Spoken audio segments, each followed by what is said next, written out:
Hey, so the SBA, the Small Business Administration, recently made some changes to their SOP, their standard operating procedures that kind of govern their primary loan programs, including the 7A program, which is often used for small business acquisition loans. And one of the things that was changed in there relates to seller notes. And I'm going to dive into how the changes work, what the changes are specifically, and how this can kind of impact a potential acquisition using an SBA loan, and how there's some additional flexibility now that I think will be really beneficial for both buyers and sellers. So let me dive into how this works. Okay, so what changed? So in the past, if an SBA loan was used to acquire a business and a seller note was used to meet a portion of the equity requirement, the seller note must be put on full standby for the life of the SBA loan. And now the seller note needs to be on full standby for only 24 months. I'm going to kind of demonstrate this just in a spreadsheet to kind of put some real numbers to it and show you how this actually works. But just also to kind of really clarify this is a screenshot directly from the SBA's announcement, and specifically saying here that under this new change, the seller note can be on full standby for 24 months of the 7A loan.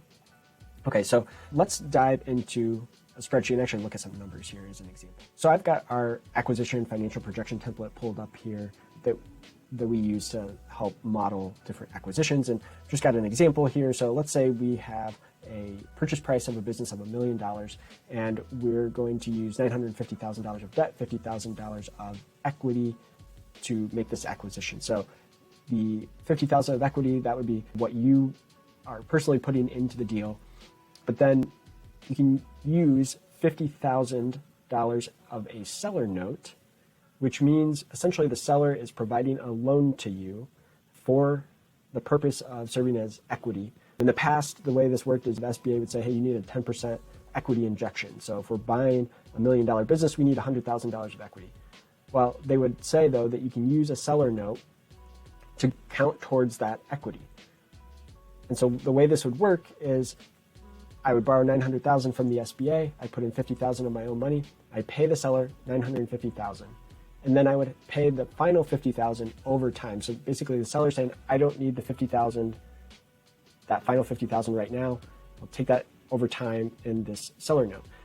Now, the way this used to work, though, is it used to be that you'd have to put that seller note on full standby, meaning the buyer could not make payments on that seller note, on that loan, until the SBA loan was paid off. And a lot of times an SBA loan might be a 10-year loan. So you might not even be able, as a seller, be able to get that final $50,000 in this example paid out for a decade. So just to show you how that would be set up in this template, we had a seller's note here of $50,000 used for the acquisition, got this origination date, but then we have the first scheduled installment payment on the seller's note isn't until July of 2033. The reason for that is because the SBA acquisition loan here is a 120-month or 10-year loan.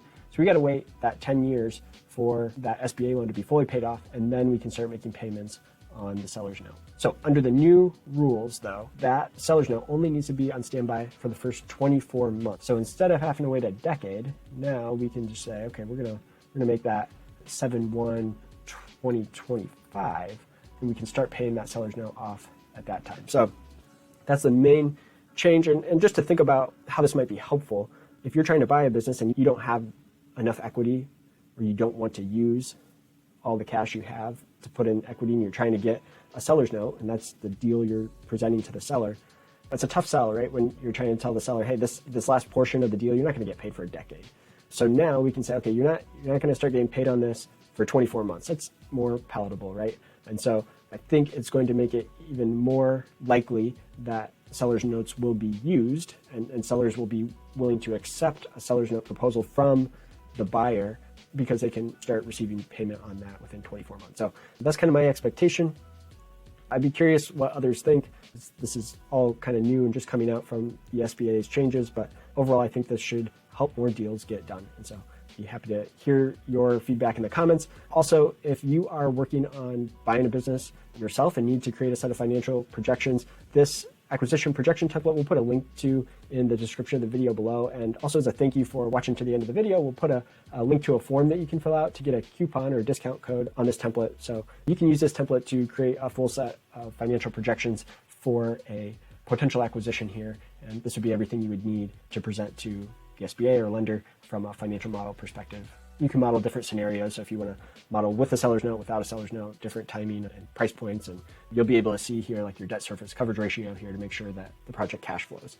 If you have questions about that, reach out to us at support@projectionhub.com and we'd be happy to help. Thanks.